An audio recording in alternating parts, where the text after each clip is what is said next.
Hello and welcome to the UK domain. Today's question comes from Pete Allen. He's a piano tuner based in Leicestershire, and he asks, I'm moving to a new domain. How can I ensure I don't lose my rankings? So you spent a lot of time and effort putting together a brand new shiny website, but without a decent site migration strategy, nobody's going to be able to find your new pages. So we've covered some of the main points here. We've also included a link to a guide in the comments below, so check that out. That's also got a checklist, so you can run through each point and make sure you've covered everything. So to begin with, you want to make sure that you benchmark your current performance. So Google Analytics is going to be a great tool for this. If you don't have an account already, you can sign up for free and it'll give you lots of information. So if you have got an account, you should probably look at the last year's worth of data, because that'll allow you to account for any trends, like seasonal trends and that kind of stuff. So the organic traffic report, that will show you all the traffic that comes in from the search engines. So you'll be able to identify later on if there's any drop or spike. You can also look at your referral traffic. So this is traffic coming from other websites that might be associated with you. And your top landing pages. So this is your most visited pages. You obviously want to make sure that you'll keep driving as much traffic to those pages as you can. The next tool is another tool from Google. That's Google Search Console. Again, that's a free account you can sign up for.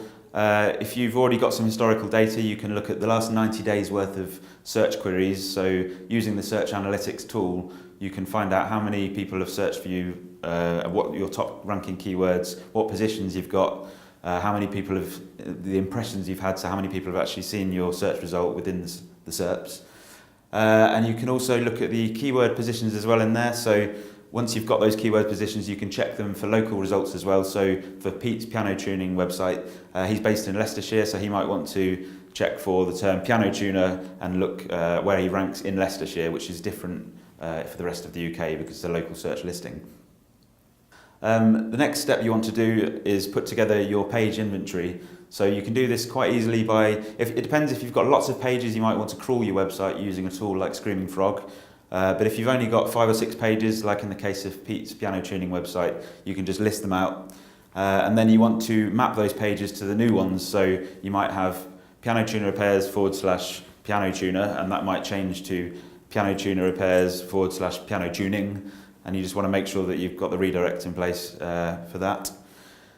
So as you can see here, you've got the old website, the new website. All the pages are just going to be simply redirecting across.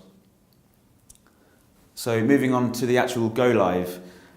So obviously you've put together your list of redirects. You actually now have to set them live. So these should be 301 permanent redirects. And then you want to crawl all of the old pages. So basically either crawl or just visit the pages to make sure that you are actually being redirected to the new page. You should update your Google Analytics account if appropriate. So you'll have to add the tracking code onto your new pages. You'll also want to update any events or goals that you've set up or any filters that you may have set up in your Google Analytics account.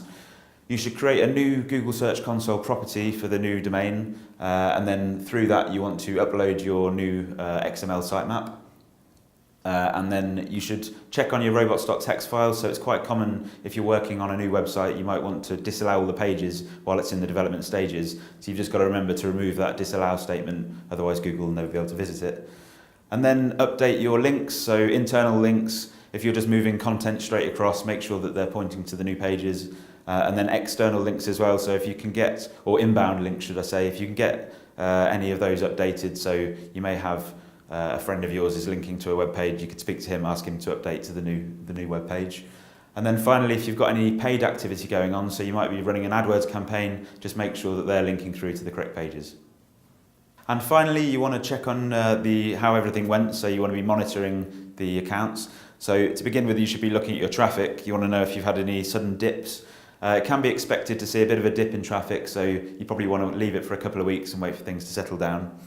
The number of index pages, so this is in the Google Search Console report. You can compare it with the number of index pages that you saw before and make sure you have a similar amount.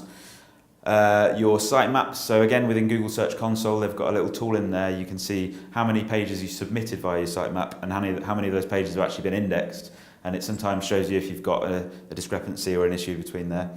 You can use the 404 error report, so if you have any pages that Google's tried to visit that no longer exist, they'll show up in this report, so it can be a good way of identifying issues.